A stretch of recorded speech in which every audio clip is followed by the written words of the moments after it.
Hello, family. 1 Kings chapter 14. At that time, Abijah, son of Jeroboam, became sick. Jeroboam said to his wife, "Go disguise yourself so they won't know that you're Jeroboam's wife, and go to Shiloh.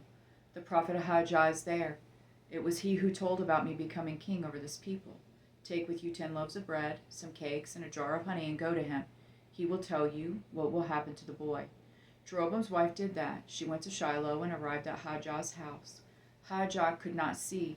He was blind due to his age, but the Lord had said to Ahijah, "Jeroboam's wife is coming soon to ask you about your son, for he is sick. About her son, for he is sick. You are to say such and such to her. When she arrives, she will be disguised." When Ahijah heard the sound of her feet entering the door, he said, "Come in, wife of Jeroboam. Why are you disguised? I have bad news for you. Go tell Jeroboam, this is what the Lord God of Israel says. I raised you up from among the people, appointed you ruler over my people Israel, tore the kingdom away from the house of David and gave it to you. But you were not like my servant David, who kept my commands and followed me with all his heart, doing only what is right in my sight. You behaved more wickedly than all who were before you. In order to anger me, you have proceeded to make for yourself other gods and cast images. But you have flung me behind your back. Because of all this, I am about to bring disaster on the house of Jeroboam. I will wipe out all of Jeroboam's males, both slave and free, in Israel. I will sweep away the house of Jeroboam as one sweeps away dung until it is all gone.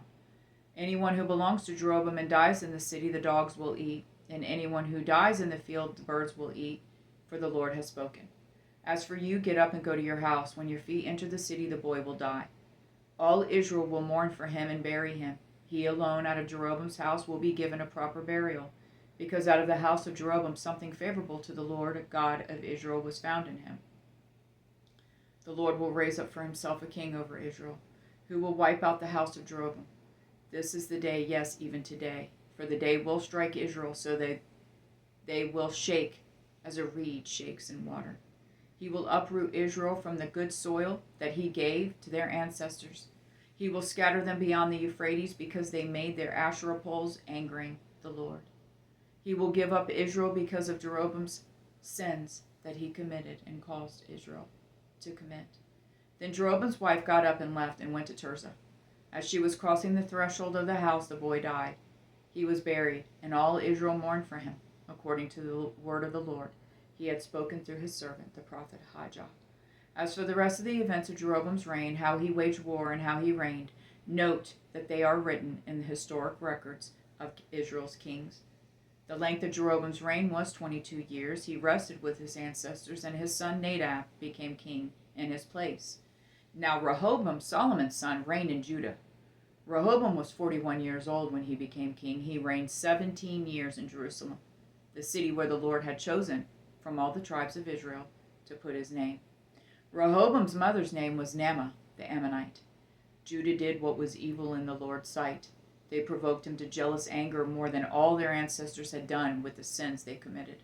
They also built for themselves high places, sacred pillars, and Asherah poles on every high hill and under every green tree. There were even male cult prostitutes in the land.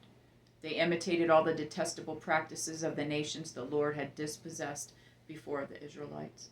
In the 5th year of King Rehoboam, King Shishak of Egypt went to war against Jerusalem. He seized the treasuries of the Lord's temple and of the treasuries of the royal palace. He took everything. He took all the gold shields that Solomon had made. King Rehoboam made bronze shields to replace them and committed them into the care of the captains of the guards, who protected the entrance to the king's palace. Whenever the king entered the Lord's temple, the guards would carry the shields. Then they would take them back to the armory. The rest of the events of Rehoboam's reign, along with all his accomplishments, are written about in the historical record of Judah's kings.